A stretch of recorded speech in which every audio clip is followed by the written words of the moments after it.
Vale, bueno, parece que se ve. Bueno, la charla es sobre kernel exploitation, lo que no hay muchos aficionados del kernel. Bueno, lo primero, felicidades por el 10º aniversario, como ha dicho todo el mundo. Pensaba que iba a ser el único en hacer la pelota, pero parece que no soy el único. Pues yo creo que habré venido aquí a todas las RootedCon, menos un año que estuve de viaje, y de las 10 he dado charla, yo creo que con esta 4. Un año, como decía Pato, con KNX de incluso 2 veces, y un año con Javi, que bueno, no ha podido estar aquí. Incluso pues yo creo que nos dieron premio a mejor ponencia cuando no dabais dinerito, ¿sabes? Me lo podíais dar cuando dais dinerito, no cuando no tocaba. Pero bueno, antes, bueno, pues como eso, antes molábamos, ahora solo suelto tostones, así que lo vais a sufrir un poco. Entonces, ¿quién soy yo? Bueno, Jaime Peñalba, en Twitter Nighterman, y bueno, mi tiempo principalmente lo dedico a ser hater en Internet. Seguramente alguno de vosotros ya lo sabríais. Pero bueno, ahora en serio. Me conoceréis más bien por el rey.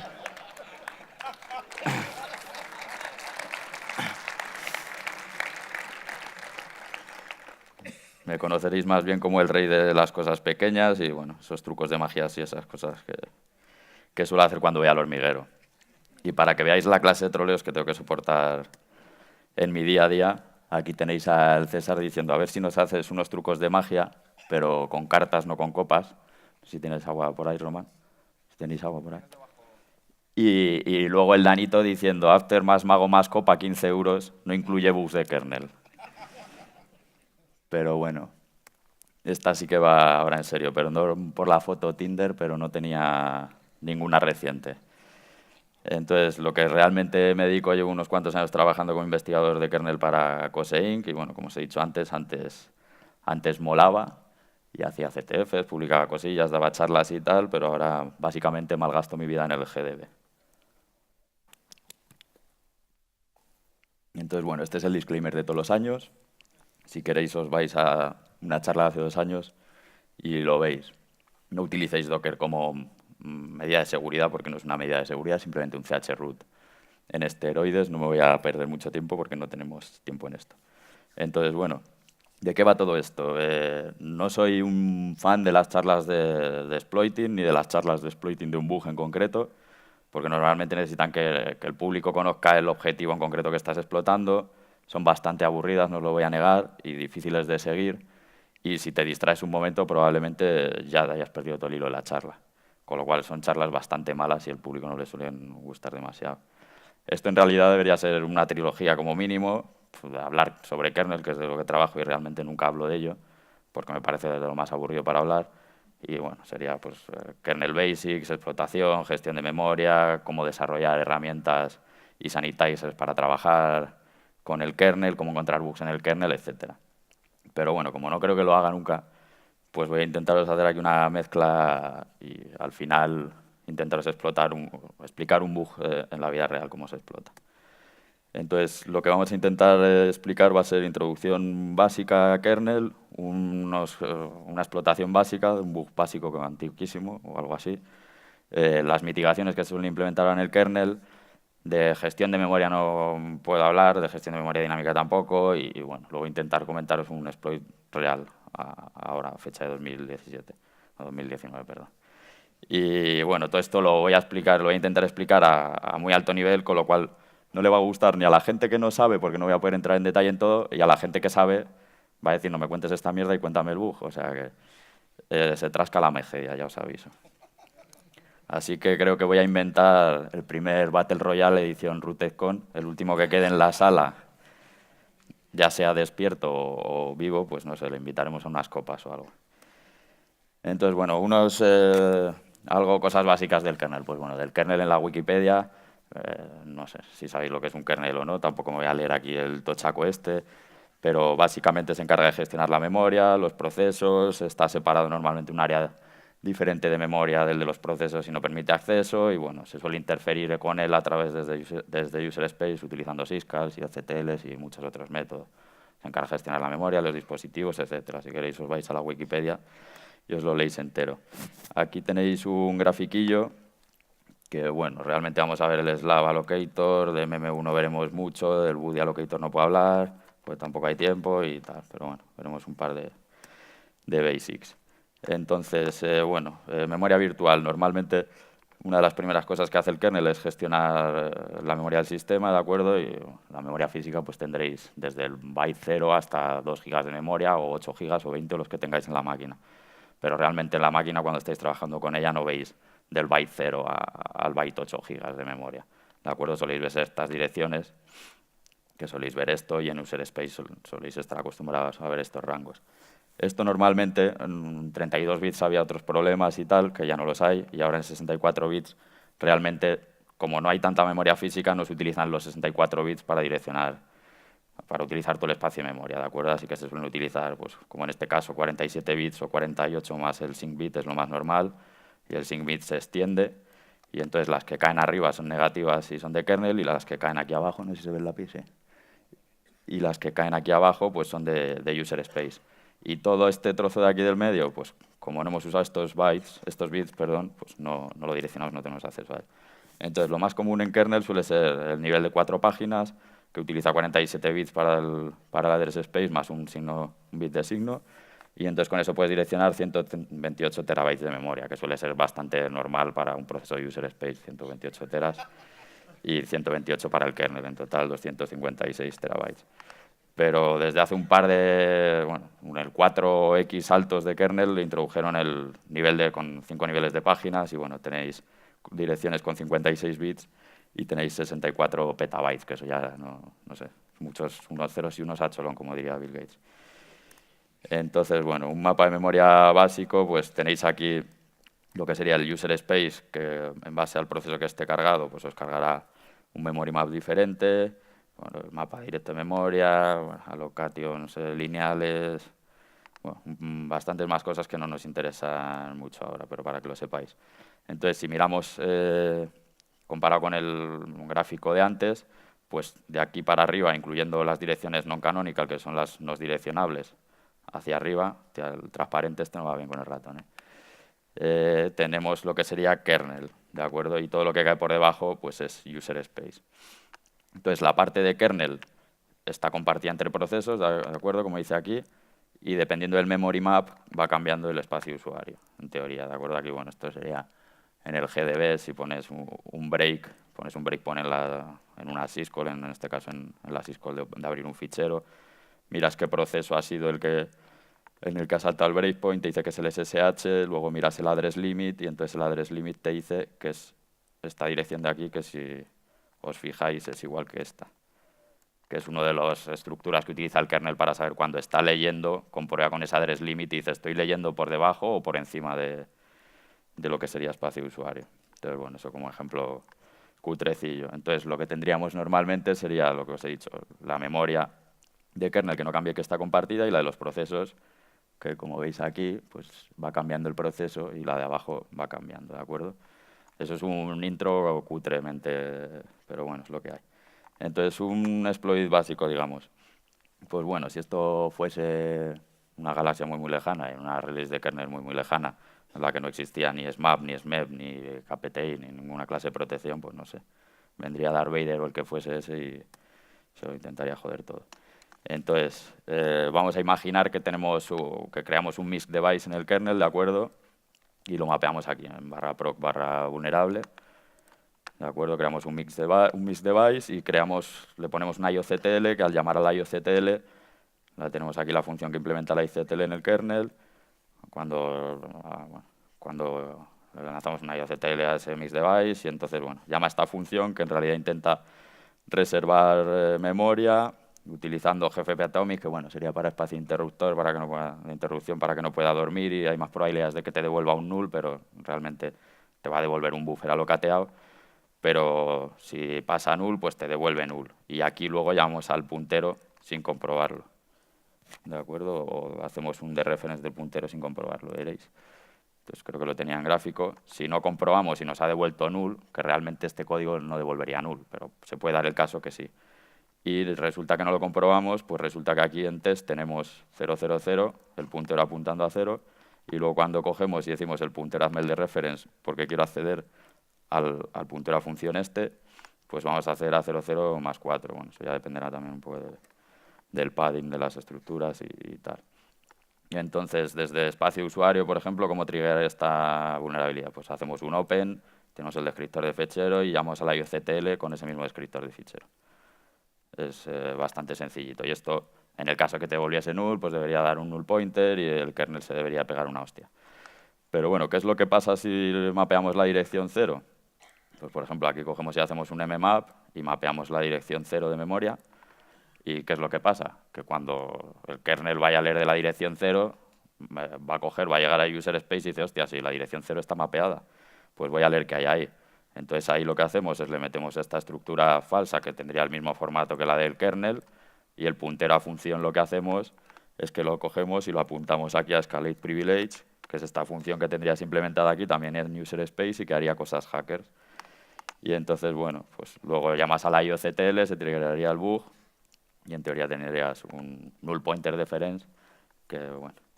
Entonces aquí lo tenéis en ejemplo gráfico, pues tenéis en kernel la estructura. Si esto fuese null, cuando a null se llama, se hace el de reference y se llama al puntero a función de getCounter, lo lee de aquí, en espacio de usuario, que lo tenemos en 00, y nos dice que apunta aquí a código que tenemos en user space y coge y lo ejecuta. Pues nos escala privilegios y punto.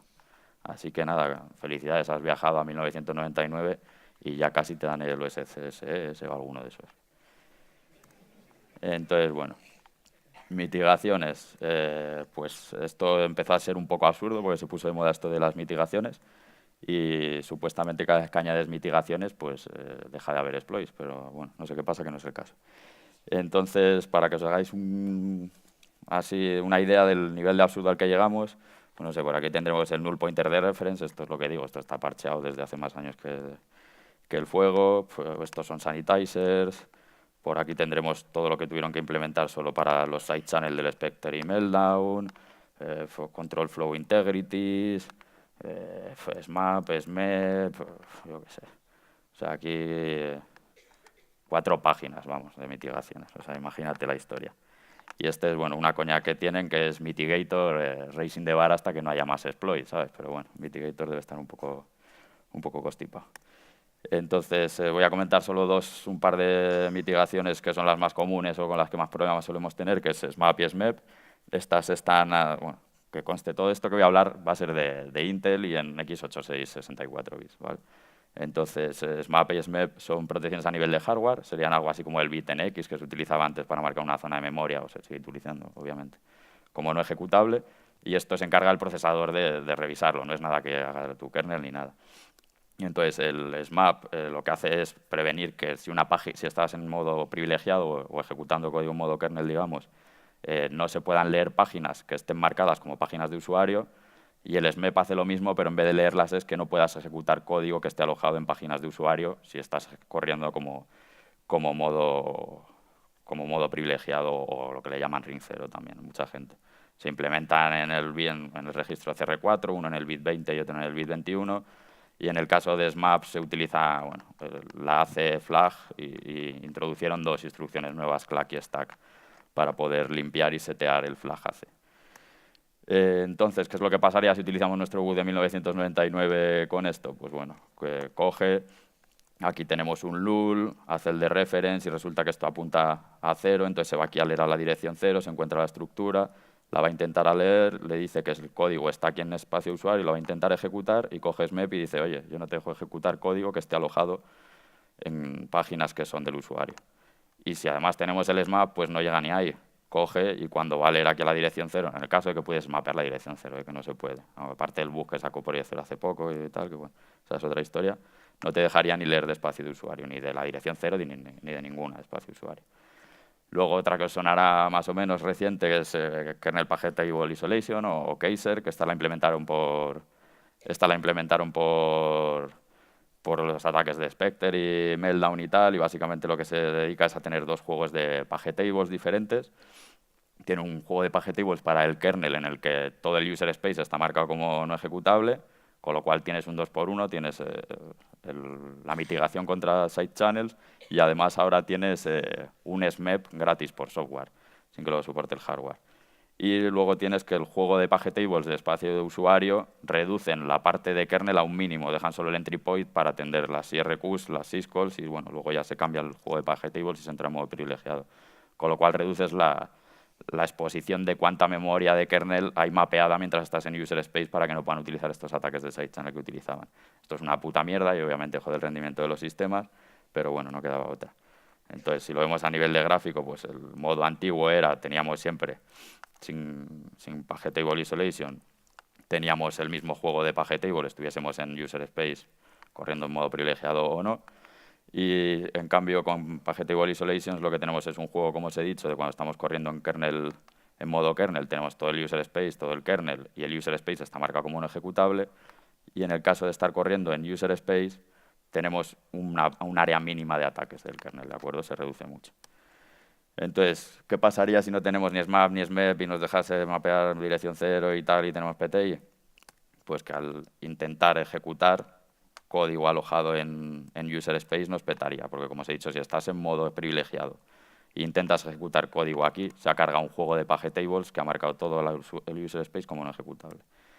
Entonces, bueno, gestión de memoria dinámica, he intentado meter lo mínimo, porque luego nos hará un poco más de falta.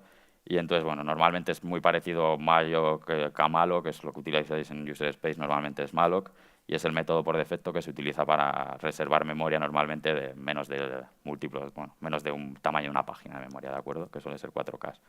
Entonces, esto normalmente lo organiza en cachés, normalmente se hace para evitar la fragmentación, para tener algo mejor de rendimiento, y antiguamente se hacía bueno, con coloring y tal para intentar mejorar el hit en las caches de las CPUs, ¿de acuerdo?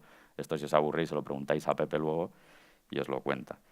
Entonces, bueno, aquí tenéis un ejemplo de estas, te las crea por defecto, que son todas múltiplos de 2, pues te hace una caché para objetos de 8 bytes, de 16, de 32, de tal, hasta 8192. Y luego hay otros subsistemas que como alocatean tanto y alocatean con malloc y tal, pues tienen sus propias caches donde almacenar objetos, pues como yo que sé, el NFS, el S4 o lo que sea, tienen sus propias caches para tener sus objetos ahí. Entonces, un dibujo básico, pues normalmente tenéis eso, una caché se compone de slabs y cada slab tiene objetos. Normalmente los slabs suelen ser del tamaño de una página, o siempre son múltiplos de página, por supuesto, pero normalmente suele valer con una página.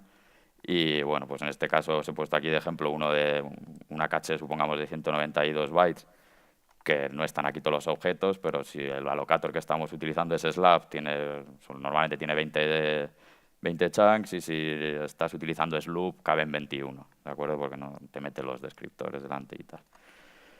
Entonces, bueno, pues allocators, desde que se implementó Linux se han implementado diferentes allocators. El primero que se implementó fue Slab, que en realidad viene de Solaris. Luego se implementó Sloop, que en teoría tiene mucho menos uso de memoria, también tiene menos locking y es más rápido y consume menos memoria. Y Slop, que no suelo trabajar con él, pero que está normalmente enfocado a sistemas embebidos. Obviamente cada locator tiene su manera de traquear qué memoria está locateada, cuál está libre, las caches de CPU que utiliza para tener path lockless, etc. Pero bueno, aquí tenéis otro gráfico, pues bueno, tendríamos la caché y en el caso del slab, por ejemplo, mantiene 3 listas de... Esto es un poco lioso porque es que se le llama slab al allocator y se le llama slab a la unidad, a los slabs, es un poco lioso. Y aunque utilices el allocator sloop, también se le llama slabs a la unidad que al final acaba conteniendo los objetos. Pero bueno, en el caso de slab contiene 3 listas, una que es la de slabs que están completos, parciales y slabs que están libres. En el caso de sloop diría que solo mantiene la de parciales, no me acuerdo ahora mismo de memoria, pero juraría que solo la de parciales. Y por ejemplo, esto te saco de GDB con scripts y tal, y si miras la caché, por ejemplo, TCP, pues te dice cuánto ocupa cada objeto, cuántos objetos caben por cada slab, luego cuántas páginas se utilizan por slab, tal, bueno, información irrelevante para vosotros ahora mismo. Y aquí tenéis un ejemplo de lo que os decía. Pues bueno, en el caso otra vez de slab, que ya te digo que este es el que menos se utiliza porque ahora se utiliza sloop, tenemos los objetos. Joder, qué mal va el ratón aquí, macho. Esta es la página completa y dentro de la página tenemos los objetos aquí y además tenemos pues, los descriptores de slab o las estructuras de gestión, de control, como lo queráis llamar, los metadatos. Esto en sloop no está ahí.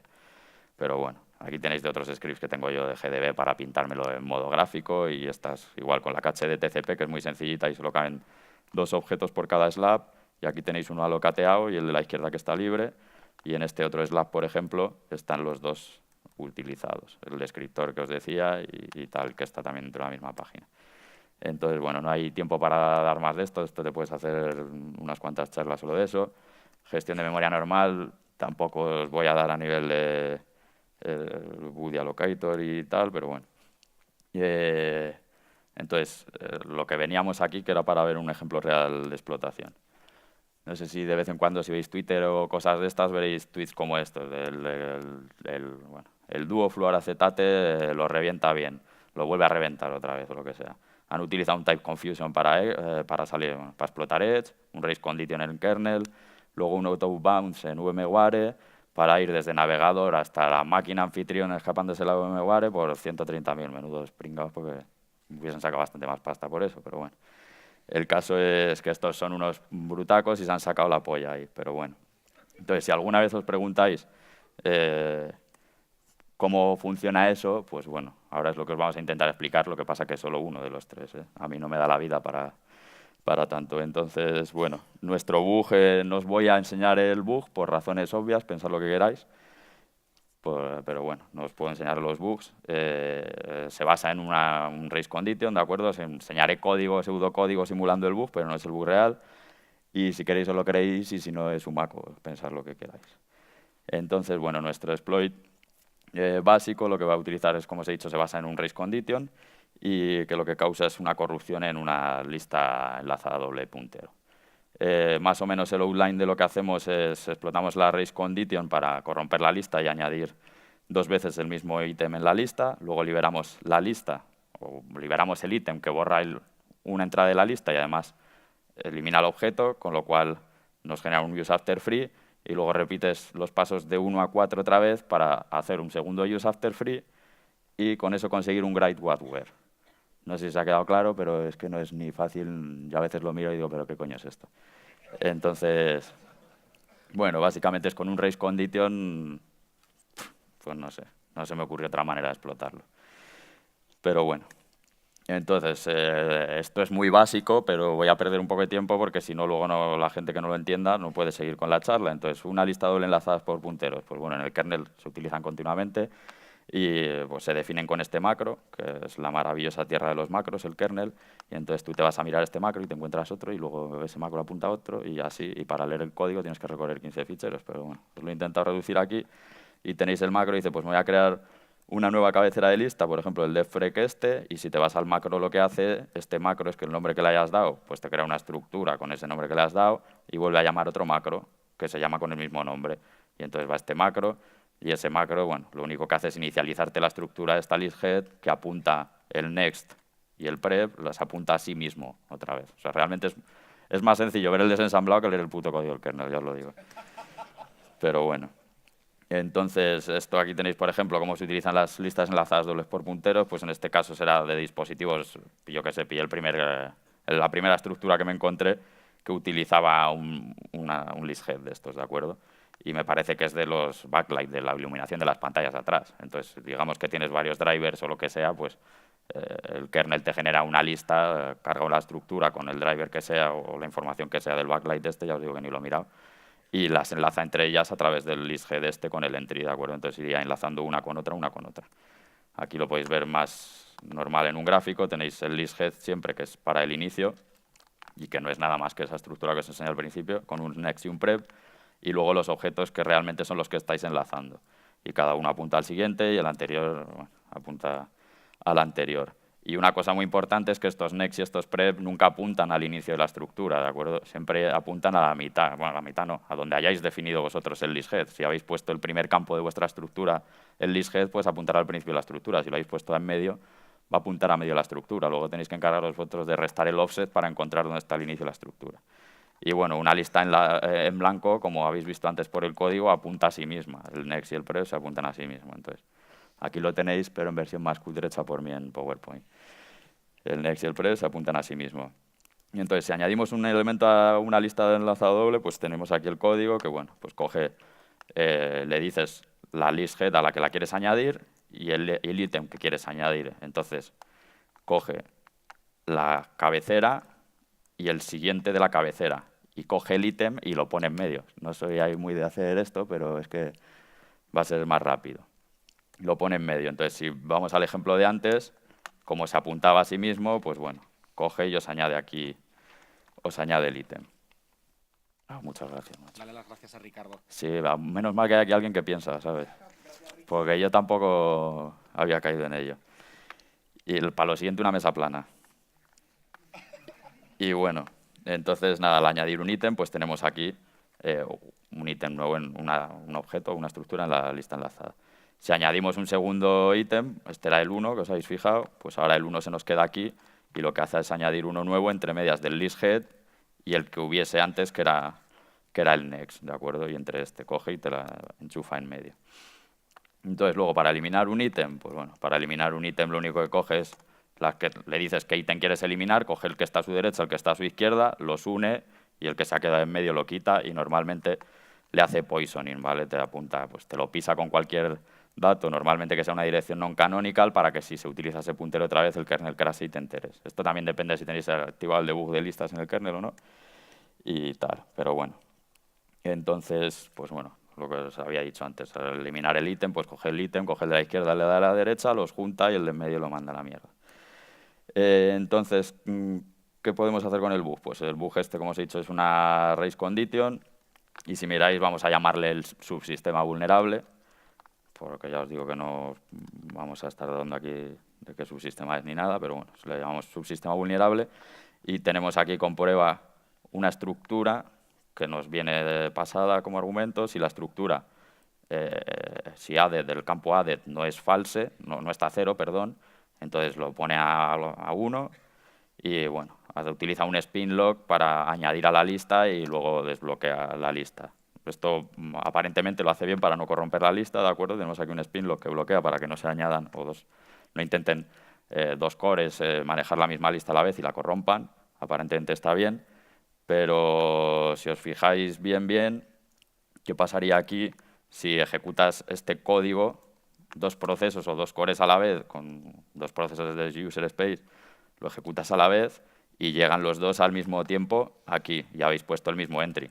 Pues que los dos a la vez van a decir, pues yo soy 0, pues yo también estoy a 0. Y los dos van a entrar en este if.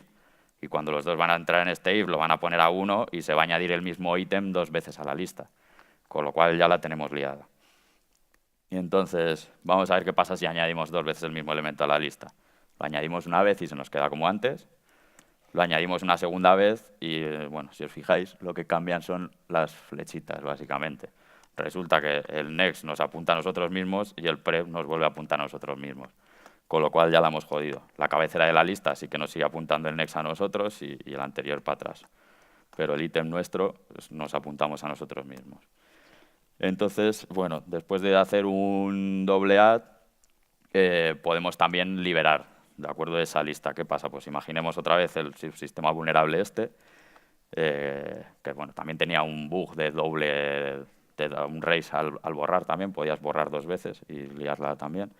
Y bueno, pues en realidad al borrar lo único que hace estaba añadida, sí, pues entonces bloqueas la lista, lo quitas de la lista y luego liberas la memoria.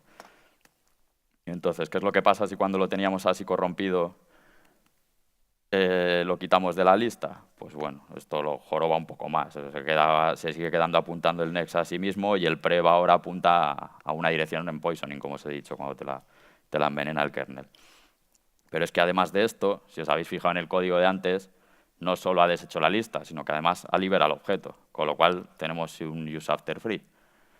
Pero bueno, relajaros porque ya os digo yo que con esto no hacemos nada.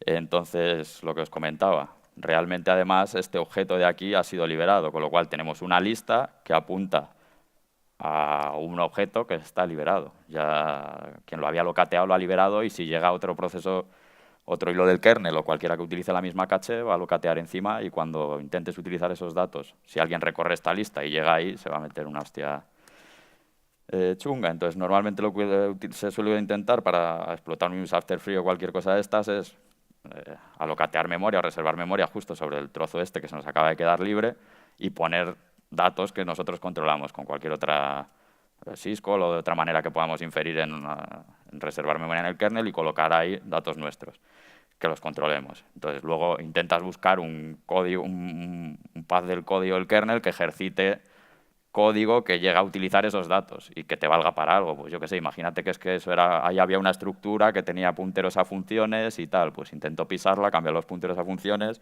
y luego encontrar un código que use esa estructura y llame esos punteros. En el caso este, por desgracia, no había nada para explotarlo, ¿vale? Porque si no ya se hubiese acabado el bug, que es lo que normalmente haces un use after free, lo alocateas encima y ya haces tus cosas hackers. Pero en este caso no se podía, lo único que había era una work queue, una cola de trabajo, que sí, las colas de trabajo las explota de vez en cuando y entonces tú haces un work queue y cuando se ejecute un evento va a coger tu work queue y va ejecutando todo lo que has dejado en la work queue, básicamente. Pero para que esta work queue se ejecutase, pues el usuario tenía que interactuar con el kernel, ¿vale? No os voy a decir cuál era el proceso tampoco, pero el usuario tenía que interactuar y obviamente yo si estoy tirando un exploit de kernel, si el usuario tiene que hacer algo no vale una puta mierda. O sea, le tienes que dar al enter y que te dé root, si no, no vale para nada. Entonces, bueno, esto no venía al cuento de nada justo aquí, use after free y heap spraying, pero lo tenía que colocar en algún momento, ¿vale? Para que no os perdáis. Entonces, normalmente, cuando estás explotando bugs de memoria dinámica, normalmente necesitas unos de estos mecanismos o necesitas encontrar mecanismos que cumplan los siguientes criterios, ¿de acuerdo? Normalmente necesitas reservar y liberar memoria cuando tú quieras en el kernel. O sea, no vale con llamar a una syscall que reserva memoria, la libera y vuelve de la syscall a user space. No, no. Quiero que la dejes, me devuelvas a user space, dejes la memoria reservada y cuando yo vuelva a hacer otra syscall o otra IOCTL o lo que sea, la libere. Con lo cual, necesito poder reservar y liberar memoria a gusto. Luego también quiero poder controlar el tamaño de cuánta memoria se va a locatear para poder controlar que caiga en un caché o en otro, lo que os explico antes de las cachés por tamaños y tal, y entonces así controlo en qué caché voy a caer y voy a estar seguro de que el objeto que voy a sobreescribir es uno que estaba en esa caché y no en otra. Y bueno, luego normalmente también muchas veces necesitas spraying, entonces necesitas que los límites que te permita esa syscall sean altos para que puedas reservar mucha memoria o lo que sea. Y luego, si encima no añade datos ni al principio ni al final de tu buffer, pues mejor que mejor. Normalmente yo esto lo suelo hacer de dos maneras. Uno es utilizando colas de mensajes. Este método es muy común. Si lo buscáis en Google hay miles de tutoriales. Y esto es, básicamente, te creas una cola de mensajes, pones mensajes en la cola y al mandar un mensaje a la cola, básicamente reservas memoria. Y dependiendo del tamaño del mensaje, pues cae en una caché o en otra. Y cuando consumes mensajes de la cola, pues el cliente servidor o bueno, lo que sea, entre dos procesos IPC están hablando, cuando el otro consume mensajes de la cola, liberas memoria en el kernel. Y como os he dicho, pues podemos controlar el tamaño, eso está hecho. El único problema es que este te suele añadir 48 bytes de la estructura MSG al principio. Normalmente es 48 bytes, pero bueno, dependerá que no cambie la estructura de la arquitectura y mil mierdas. Normalmente te añade 48 bytes que tú no controlas, solo controlas 8 o algo así, que son del mtype.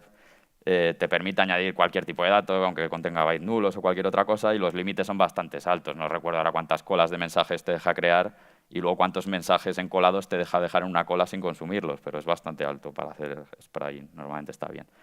Luego hay otro método que utilizo yo, que nunca lo he visto utilizar a nadie, de hecho, el único que alguna vez lo he comentado por Twitter o con Vitaly hablando y decía, necesito hacer esto, y digo, mira, yo utilizo esto. Pero la verdad que nunca he visto a nadie utilizarlo. Y esto es porque es uno de los primeros subsistemas sobre los que empecé a buscar bugs, que es el key management, y aunque es relativamente famoso y conocido, la gente que no mira el kernel no suele conocerlo, y podemos meter keys y en el kernel borrarlas y tal. Entonces, con esto podemos alocatear memoria, ya sea utilizando el nombre de la key o utilizando los datos de la key en sí. Yo utilizo el nombre porque para utilizar los datos de la key prefiero utilizar message queues. ¿Y qué nos da utilizar el nombre? Pues que al utilizar el nombre no nos mete ningún dato al principio. Desde el byte 0 controlamos hasta el último byte menos el último que nos mete un null. Tenemos la limitación de que sí que es como un string y nos mete null byte, no nos permite meter null bytes, perdón. Luego, las keys no pueden ser exactamente iguales, tiene que variar al menos un byte, porque cuando vas a añadir una nueva key, si tiene el mismo nombre, colisionan y no te deja añadirla. Y este sí que es bastante limitado en cuanto a permisos. Hay una cosa que se llama el key quota y normalmente está limitado a 200 keys como mucho y 20.000 bytes con suerte. Entonces, bueno, a partir de aquí la cosa se empieza a torcer un poquito. Creerme, o a mí no me creáis, creer al perro este que es ciencia. Entonces, bueno, vamos a intentar abusar del use after free, que como os he dicho, no había manera obvia ni rápida de explotarlo. Y bueno, me vais a tener que creer porque, como os digo, no os voy a enseñar el código ni nada, pero me tendréis que creer. Entonces, pero vamos a probar. ¿Qué pasaría si añadimos una segunda entrada después de tener ese useAfterFree, la lista corrompida y todo el chocho que me he montado?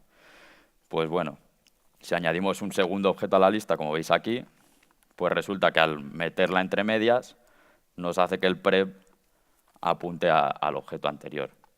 Con lo cual, ¿qué es lo que tenemos ahora? Pues ahora tenemos una escritura de 8 bytes que no controlamos, que apuntan a una dirección que tampoco controlamos. Y dirás, pero qué puta mierda, si cada vez vas a peor. Antes tenías un race, ahora escribes 8 bytes de datos en un sitio que no controlas y con datos que no controlas. O sea, bueno, parece que la cosa va cada vez a peor. Entonces, básicamente, si lo miráis, lo que hacemos es sobreescribir aquí, que sería el offset 176 del objeto, y lo único que sabemos es que va a apuntar al objeto anterior de la lista, al offset 168, que va a ser aquí, va a apuntar al objeto anterior. Aquí, por ahí creo que lo tenía con un gráfico, pero bueno, da igual. Entonces, bueno, ahora que sabemos que podemos sobreescribir 8 bytes de datos que no controlamos en el offset 176 de un objeto que, bueno, podemos alocatear de otro subsistema ahí, tenemos que buscar lo siguiente. O, bueno, a mí se me ocurrieron distintas maneras de intentar explotar esto. A ver. No, bueno, tendríamos que buscar lo siguiente, perdón. Una estructura que quepa en la caché de 192 bytes, que tenga un puntero o algo útil, ya sea un puntero a función o un puntero a otra estructura, que esté en el offset 176 y que nos pueda ser útil sobreescribirlo, y luego que podamos, lo que os he dicho, reservar y liberar memoria a nuestro gusto. No es una tarea fácil porque en la caché de 192 bytes entran objetos de 128 a 292 bytes. Y escribir en el offset 176 justo nos deja con estructuras que sean de 184 a 192 bytes nada más. ¿De acuerdo? Entonces se me ocurrieron distintas ideas de intentar explotar esto. Pues una era la obvia, que es buscar estructuras entre esos dos tamaños que os he dicho, 184 y 192, que en la posición 176 tuviesen un puntero. Si fuese a función sería cojonudo, ya se habría acabado el bug. Y que sean parte del kernel core, no me valen obviamente módulos ni cosas que tenga que cargar extra. Otra idea loca que no valía para nada es, pues yo qué sé, alocatear una string de 176 bytes y luego con el bug pisar el byte nulo del terminador del string para intentar triggerear otro tercer bug de corrupción de memoria por el manejo de strings, o sea, otra paja. Y si no, pues bueno, intentar ejercitar el kernel todo lo que pueda y luego revisar la caché de 192 bytes y ver qué son todos los objetos que han caído en esa caché. Esto obviamente necesita bastante más trabajo que los otros pasos. Pero bueno, vamos a empezar con el primero. Pues las estructuras normalmente, bueno, los kernels, según voy cambiando de target, voy cargándoles una base de datos con todas las estructuras y entonces tengo mis scripts que puedo buscar y entonces puedo decir, pues búscame todos los objetos en la caché de 192 que en el offset 176 tengan un puntero a función. Y esto es, bueno, que me pinte los tamaños. Y me dice, pues mira, todas estas estructuras caerían en ese patrón. Pero bueno, si te pones a revisar estas estructuras, resulta que estas, pues unas son file operations como las del puerto serie, las del puerto paralelo, y estos son variables globales definidas como estáticas, que yo no las puedo alocatear y de alocatear a gusto, como os decía que era uno de los requisitos. Pues esto EFI supongo que será de UEFI, yo no tengo control de esa parte, es de espacio usuario. Pues yo qué sé, del EMIL será del driver de la tarjeta de red de Ethernet de Intel 1000 y obviamente no me vale un bug si solo funciona con máquinas que tiene eso, aparte que tampoco tendrías control de eso directo y tal. Si miráis, por ejemplo, aquí he cogido la de EFI de ejemplo para que veáis, y en el offset 176 sí que tenemos un puntero a función, pero ya os digo, si yo no puedo conseguir colocar esta estructura en ese hueco que nos quedaba del useAfterFree, no me vale de nada, y yo de esta estructura no obtengo ningún control a través de ninguna syscall, ni ninguna IOCTL, ni nada. Entonces, bueno, acabé por la manera larga, que es lo que os he dicho, ejercitar el código del kernel todo lo más que podamos, ya sea por Fusion o por otro método que queráis, lanzar syscall locas, dejarle el teclado mono o lo que sea, y luego revisar todas las allocations que se han hecho en la caché de 192. Obviamente, por defecto, el kernel normalmente no te guarda quién ha alocateado cada objeto ni nada, pero bueno, yo tengo los kernels con mi sanitizer custom, etcétera, que todo eso es para dar otras charlas, pero que ya os digo que no tal. Entonces, bueno, te revisas todas las allocations, te sacas el stack trace que he salvado de quién ha sido el que ha alocateado este objeto, te sacas un checksum de ese stack trace, los comparas todos, eliminas los que están repetidas y te salen una lista. Esta es la lista que me cabía aquí en la pantalla, porque la de esta es, pues esto es un stack trace, este es otro, este era otro, este era otro, y la lista serían, pues yo qué sé, 400 stack trace. Entonces esto no te queda otra más que coger el editor del GDB y el editor de texto y empezarte a mirar el código y ver qué coño ha locateado, si tiene algo útil en el offset 176 y si luego podrías utilizar eso para explotarlo. Con lo cual, pues nada, 3 días más tarde, y esto no es coña, es 3 días más tarde. Entonces, bueno, después de bastante desesperación y tal, encontré que uno de los subsistemas que podía utilizar para hacer esto era el de segmentos de memoria compartido, ¿de acuerdo? Entonces resulta que esto cumplía los criterios que habíamos dicho, de podemos caer en la caché de 192 bytes, en el offset 176 tenemos un puntero que podemos sobreescribir y podemos alocatear y delocatear cuando queramos. O sea, básicamente creamos un segmento de memoria compartida y lo borramos. Lo podemos crear y borrar cuando queremos y esto provoca que esa estructura se alocate en la caché de 192. Entonces, si miramos la estructura que realmente crea, al reservar un trozo de memoria compartida, pues es esta estructura. Pero si la miramos vemos que son 120 bytes y nosotros hemos dicho que queríamos escribir en el offset 176. Ya esta estructura se nos queda pequeña de largo. Pero si miramos el código, vemos que este es código de kernel, vemos que al crearse un nuevo segmento de memoria compartida, lo que hace es crear la estructura que os he enseñado antes. Bueno, es un puntero a esa estructura y llama ipcrcu alloc con argumento el tamaño de la estructura que os he enseñado antes, que era 120, creo. Y este llama a ipcalloc y llama al tamaño que le hemos pasado más el tamaño de iprcu. O sea, que básicamente lo que hace es añadirle la estructura iprcu delante a la que os he enseñado antes de 120 bytes. Con lo cual, 64 bytes más 120 bytes son 184. Y si miramos 64 bytes más el offset 112 nos da 176, que era el que queríamos sobreescribir. Y el offset 112 es este de aquí.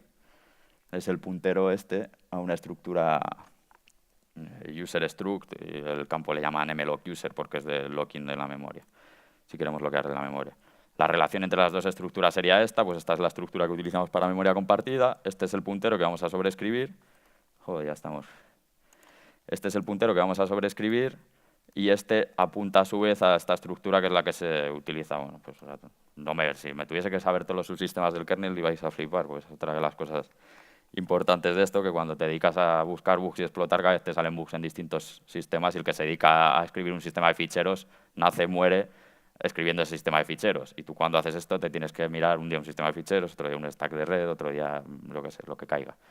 Entonces, bueno, esta es una estructura que utiliza para el locking de memoria, para evitar que la memoria no se vaya a swap, para bloquearla. Entonces, bueno, vamos a ver qué pasa ahora si lo que hacemos es, con el bug que teníamos antes, que habíamos acabado, que teníamos un use after free ahora, alocateamos ahí esa estructura, ¿de acuerdo? Un segmento de memoria compartido. Entonces, lo teníamos así, como use after free, este objeto estaba libre y teníamos la lista apuntando a este objeto. Pues reservamos un trozo de memoria compartida, un segmento de memoria compartida, una página en concreto, y bueno, pues resulta que si tenemos suerte nos caerá justo encima. Lo que antes era nuestro vulnerable subsystem, la estructura que había, pues ahora tenemos una estructura de memoria compartida del kernel, y como os he dicho, hay 64 bytes al principio de la estructura iprcu esa que mete, y luego la otra nuestra de Shared Memory, que es de 120 bytes, que la tenemos aquí.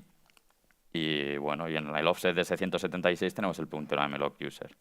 Entonces, ¿qué es lo que pasa si ahora añadimos, cuando tenemos explotado el primer use after free y aquí hemos colocado, obviamente en esta lista no debería haber un segmento de memoria compartida, que la lista apuntase a un segmento de memoria compartido. Sería un type confusion, si queréis. Entonces, bueno, ¿qué es lo que pasa si añadimos un nuevo ítem del subsistema vulnerable a la lista? Lo añadimos aquí y lo que hacemos es sobreescribir este puntero. Con lo cual ahora lo que tenemos es un subsistema, bueno, un segmento de memoria compartida con un puntero como es sobrescrito que apunta aquí y bueno, de esto pues ahora veremos qué hacemos con eso. Entonces, ¿qué hacemos con eso? Pues volvemos a triggerear por segunda vez el mismo bug del race condition. El mismo bug del race condition, ¿para qué? Para añadir este ítem 2 veces y que al borrarlo se quede jorobado, se libere y tenemos otra vez un use after free. Y ahora podemos explotar un segundo use after free y alocatear aquí lo que queramos. con lo cual vamos a tener control completo total del puntero de esta estructura que apunta aquí. Pues aquí vamos a locatear una estructura user no sé cómo se llamaba, sí, user struct, pues la vamos a colocar aquí y vamos a tener control total sobre ella. La vamos a colocar aquí y vamos a tener control total sobre ella. Entonces, si lo que hacemos ahora, utilizando la técnica que os he dicho antes, entre la de utilizar con colas de mensajes o alocateando case, utilizamos la de colas de mensajes, pues ponemos un mensaje en la cola y resulta que tenemos la suerte de ganar el y alocatear justo sobre el use after free. Ahora, donde antes debería haber dos estructuras de nuestro subsistema vulnerable que estamos explotando, hay una estructura de memoria compartida que apunta con el puntero que hemos sobrescrito, apunta al objeto anterior, donde hemos vuelto a explotar el use after free, y debería haber el subsistema vulnerable y en realidad hay una estructura que controlamos nosotros por completo, que hemos creado, que hemos forjado, porque hemos puesto una cola de mensaje y hemos puesto los datos que queremos. Pero bueno, ahora vais a ver que hay más problemas. ¿Cuál es el problema? Pues resulta que si miramos a... bueno, sí, os lo voy a decir sin leerlo esto. Resulta que estamos apuntando al offset 168. Y si miramos la estructura user struct esta, vemos que ocupa 104 bytes. 104 bytes más 168 nos salen 272 bytes. Y el hueco ese era de 192, estamos en una cache de 192. Con lo cual nos estamos saliendo. O sea, realmente estamos escribiendo a lo mejor esta parte de la estructura. Cuando vayamos a leer el resto estamos leyendo fuera de ese chunk de 192 bytes. Con lo cual tenemos un pequeño problemilla. Aquí lo podéis ver con un gráfico. El mismo de antes, pues tenemos el puntero apuntando al offset 168 anterior. Aquí nos daría básicamente igual lo que hubiese. Tenemos la estructura que quedan 24 bytes libres y a partir de aquí estamos leyendo fuera, en el objeto siguiente. ¿De acuerdo? Con lo cual, pues aquí parece lo que os he dicho. En vez de avanzar, vamos para atrás. Siempre son todos problemas. Entonces, bueno, no os preocupéis que hay más problemas. Puede parecer sencillo reservar sobre trozos de memoria que se acaban de liberar, pero realmente no lo es. O sea, esto no es un proceso determinístico. Tienes un kernel con muchas CPUs y el kernel está teniendo interrupciones, otros procesos, está cambiando el proceso, el scheduler lo está sacando, lo está poniendo en tiempo de ejecución, poniéndolo en pausa, etcétera.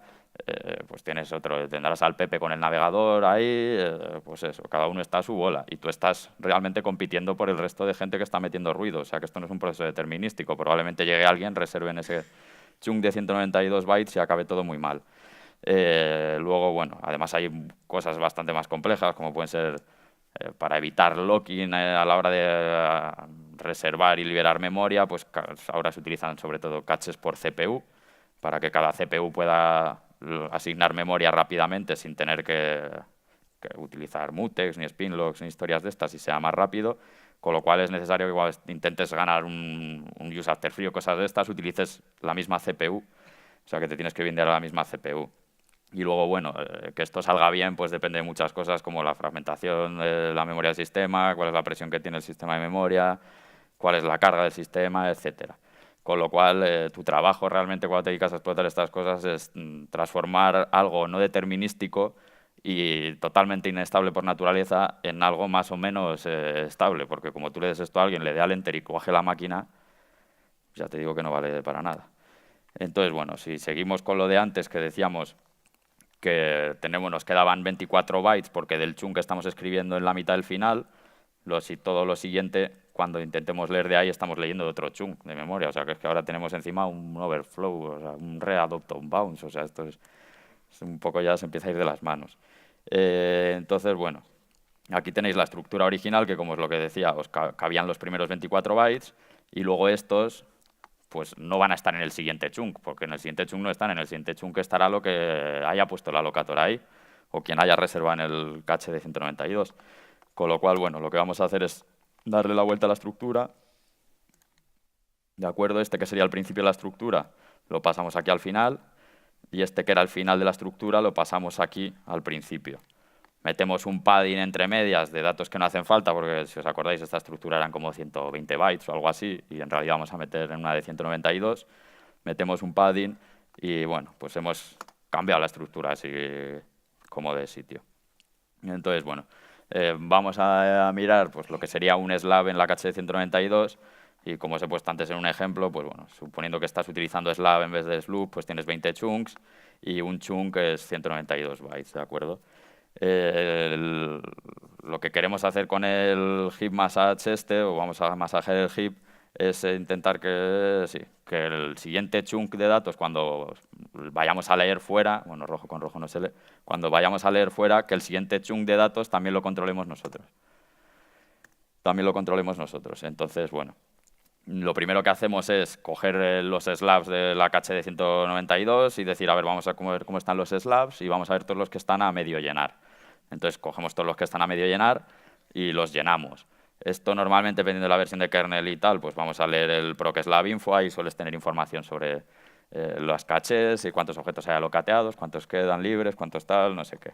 Entonces, vamos a leer de ese fichero y vamos a intentar llenar todos estos huecos libres. Para utilizar esto, como os he dicho, podemos utilizar las colas de mensajes, el MSGSend, porque tiene unos límites bastante altos.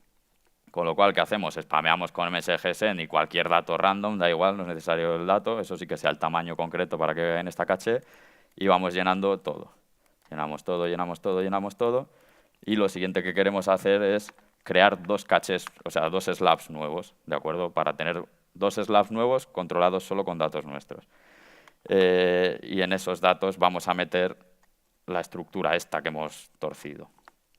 Con lo cual, después de haberlos llenado, lo que hacemos es, en este caso llamamos a keyalloc, porque necesitamos controlar el principio del objeto, que es lo que os había dicho, que una de las beneficios de utilizar el Key Management Subsystem para estas cosas es que no te mete una estructura al principio, con lo cual controlamos desde el byte 0 la información que va a haber ahí y creamos 40 claves con en el nombre los datos de esta estructura que queremos nosotros poner ahí. ¿De acuerdo? Spameamos ahí y entonces hemos creado dos slabs nuevos que supuestamente controlamos nosotros por completo. Luego borramos 3 keys, por ejemplo, obviamente no aleatorias, sino borramos 3 keys secuenciales para crear tres agujeritos. Para que si tenemos la mala suerte de que llega alguien y nos pisa el use after free, pues bueno, que alocatee aquí, que siempre nos quede la probabilidad de alocatear en uno de estos dos a nosotros.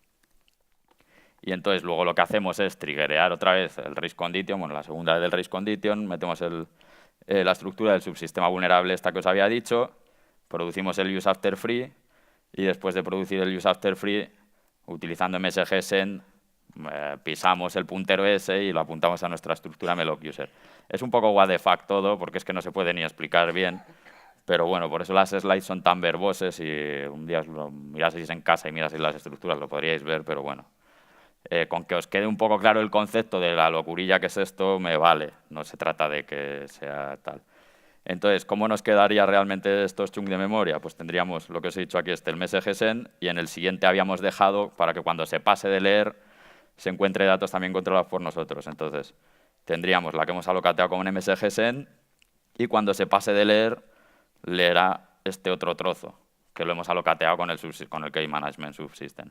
Con lo cual, si las cogéis así las dos y las movéis, se vuelve a quedar la estructura en la posición que tenía que tenerla. Y dices, vale, pues ahora tenemos un segmento de memoria compartida que está puesto en una lista que no debería estar y lo tenemos con un puntero de la estructura malloc esta apuntando y la controlas por completo. ¿Cómo coño explotas esto? Y esta es la estructura de la que tenemos control por completo. Si le echáis un ojo, o igual encontráis algo que os suena de algo que llevamos toda la tarde con esto. Pues bueno, en este caso es igual otra lista enlazada doble, pero que se utiliza para hash tables, ¿de acuerdo? Y entonces esta lista enlazada doble, cuando se va a borrar, pues coge y en el prep pone lo que ponga en el nest.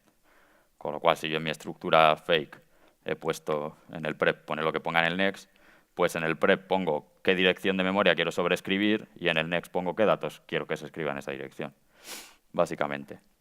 Para triggerear esa pieza de código se tienen que cumplir unas condiciones. Como os he dicho antes, tienes que coger el segmento de memoria compartido, bloquearlo, porque si no esa estructura que tenemos controlada ahora no se utiliza, lo bloqueas y además de bloquearlo, al liberar luego el segmento compartido, el campo counter este tiene que estar a 1, ¿de acuerdo? Porque es un reference counter que, bueno, como no tenía tiempo de memoria dinámica ni nada, pues no os he podido explicar ni lo que es un reference counter, pero para los que lo sepáis, tiene que estar a 1 para que así cuando lo ponga a 0 dice, vale, no queda nadie más utilizando este objeto en la memoria, así que lo voy a liberar. Y entonces lo liberas y se ejecuta este código y entonces es cuando conseguimos un Great Whatware. Así que, hostia, después de todo esto, resulta que tenemos un Great Whatware, por fin. Pues bueno, podemos escribir 8 bytes de memoria en una dirección que queramos.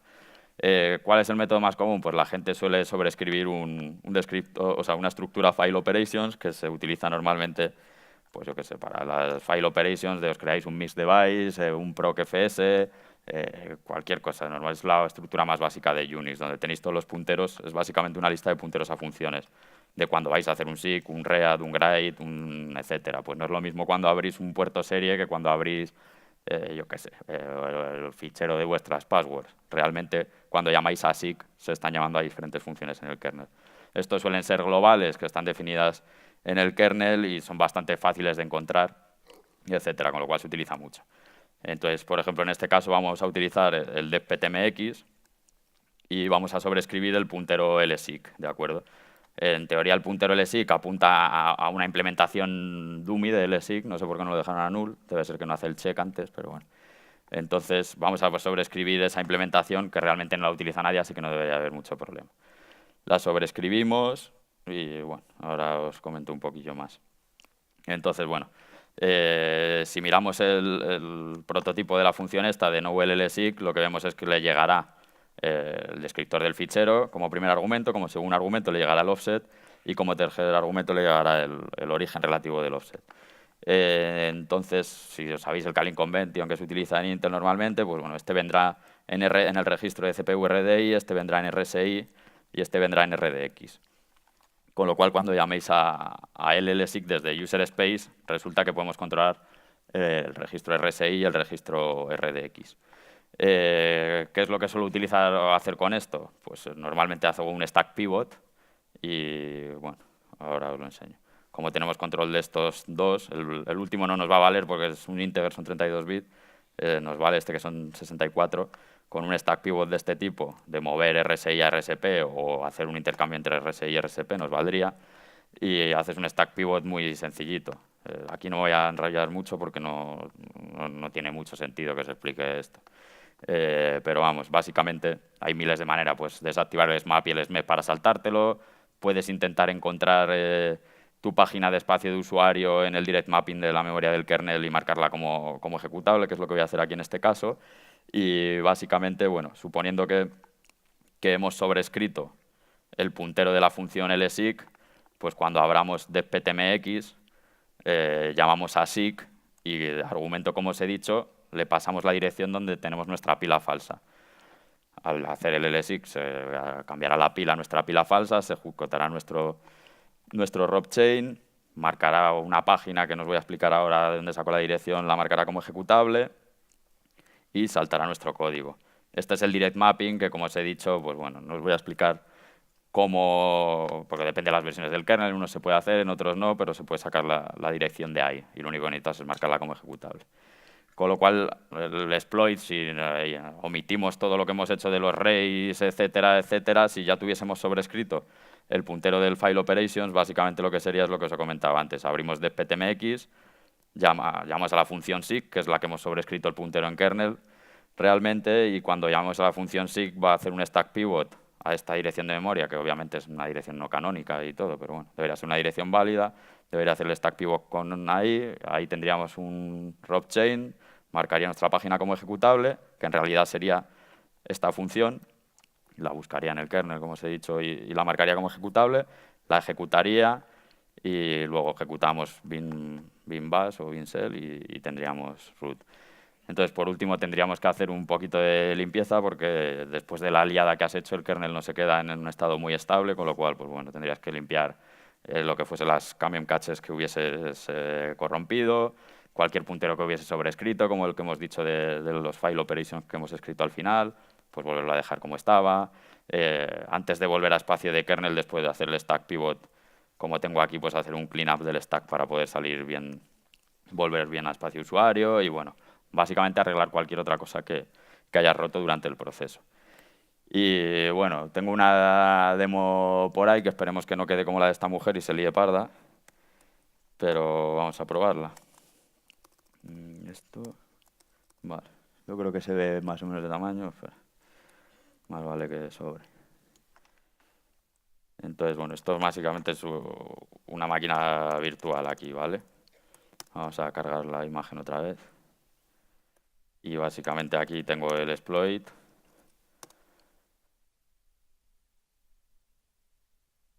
Ahora es cuando peta. No es de los más estables que he hecho, pero esto si no es estable no vale una mierda, ya os lo aviso. Pero bueno, también hay veces que entrego el POC y se acabó, no me complico mucho la vida. Ya depende de lo que se quejen. Pero esto tiene que ser estable para que sea útil, obviamente.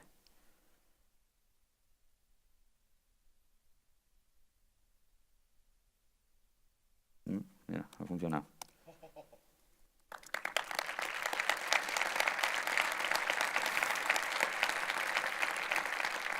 Y bueno, pues podemos leer ficheros y esas cosas. Así que, no sé, esto me parece una puta mierda, no hablo de estas cosas porque me parece que es que pueden dormir las ovejas, son complicadas de seguir, tienes que conocer el target, a mí me plantas una charla de estas y te digo, a mí no me cuentes mierdas, porque ni me interesan esas estructuras, ni tendría que estar en mi casa y leérmelo en un blog post como para que me lo cuentes, pero bueno, mira, me ha dado por ahí este año, así que ya podéis ponerme verde. Y nada, pues no hay nada más. Yo a veces veo estas mierdas y digo, me cago en Dios, vaya puta paja mental, esto tiene que ser arte por lo menos, ¿sabes? Pero bueno, así que nada.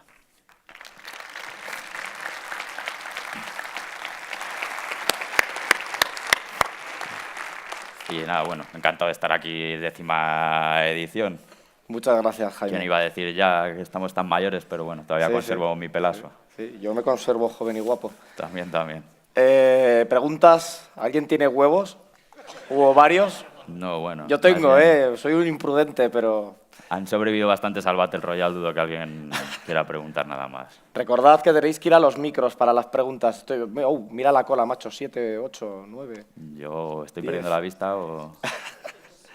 Yo nada. me pregunto, a ver cómo puedo estructurar la pregunta, pero creo que me he enterado del 0% del... Es inseguible, yo lo reconozco. Sí, sí. Yo veo estas charlas y digo, a mí, ¿qué me estás contando? Si esto es para un blog post y que me lo lea tranquilamente y tenga el GDB al lado y vaya mirando todo. Pero bueno, pues si a la gente le queda un poco más claro cómo se explota un bug real, aunque sea el concepto, por decirlo de alguna manera, pues ya hemos hecho algo. Igual que te montas un phaser para encontrar un punto donde meter ahí un buffer, ¿esto se puede automatizar de alguna manera? ¿Puedes robotizar esto? No sé qué parte, o sea, robotizas el phaser. Luego, todo, obviamente no voy haciendo todo a mano, todo lo que vas pudiendo vas a hacer un screen, por lo que te he dicho, pues tengo que encontrar estructuras que caigan en este tamaño y tal, pues a picar. Necesito salvar quién ha sido los que han bloqueado objetos en este, pues nada, vamos a hacer un sanitizer o vamos a hacer un tracer en el kernel.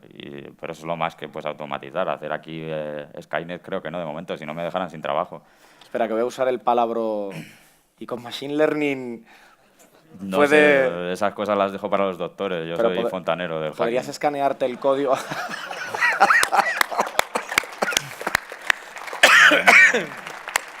¿Podrías hacerte algo que fuera buscando estructuras que encajaran exactamente con lo que tú... y las fuera buscando por kn distancia o alguna cosa así? No sé, creo que ni... O sea, sí, yo tengo scripts que lo que te digo, cojo y le doy comparando. patrones y le digo, dime todas las estructuras de este tamaño y ya no solo eso, sino en el offset este es un puntero a función o apunta a otra estructura o es un booleano. Pero es que al final eso es la persona a la que cada vez necesita un objeto. Si es que otra de las cosas Ya. para esta charla es que cuando explotas, normalmente en todos los training y en todas las cosas te dicen, mira, este es el Stack Overflow, sobrescribes red, tienes el control de la máquina, jaja, qué divertido. Bueno, en el mundo real eso no funciona. De acuerdo, los truquillos o la gente viene y te dice, es que leí el Mayokerum y mierda de estas. Malloc Maleficarum. Digo, Sí. mira, a mí me importa un pepino el alocator que utilice, lo que utilice, tal. Cada vez el bug te va a caer una cosa distinta y te va a tocar empollarte una cosa distinta. Entonces lo que te toca es utilizar la cabeza y algo que no es explotable. De hecho, bueno, este bug me lo pisaron luego los de Google, aunque no está corregido, y lo dieron con un riesgo bajo porque decían que no era explotable. Entonces, Joder. bueno, sigue estando ahí. Yo ya lo liquidé, pero sigue estando. Y lo entendían como riesgo bajo porque esto no es explotable. Pero bueno, que es que, vamos, no sé, no se me ocurre nada automatizable porque como cada caso precisamente para mí es completamente diferente, los libros te enseñan las 3 técnicas de tal y luego en la realidad a esas 3 técnicas pocas veces puedes aplicarlas. O a lo mejor aplicas las 3 juntas, como en este caso. Pero bueno. Nadie se Así que atreve, nada. valientes. Vamos a echarnos un cigarrito que... Venga, el descanso. Sed puntuales, por favor, para... che, que estoy hablando. Respeto al expresidente. Sed puntuales a la vuelta, que me gustaría que mis amigos de la JAC pudieran sacar todo el tiempo posible para la charla, ¿vale? Y ahora sí, muchas gracias.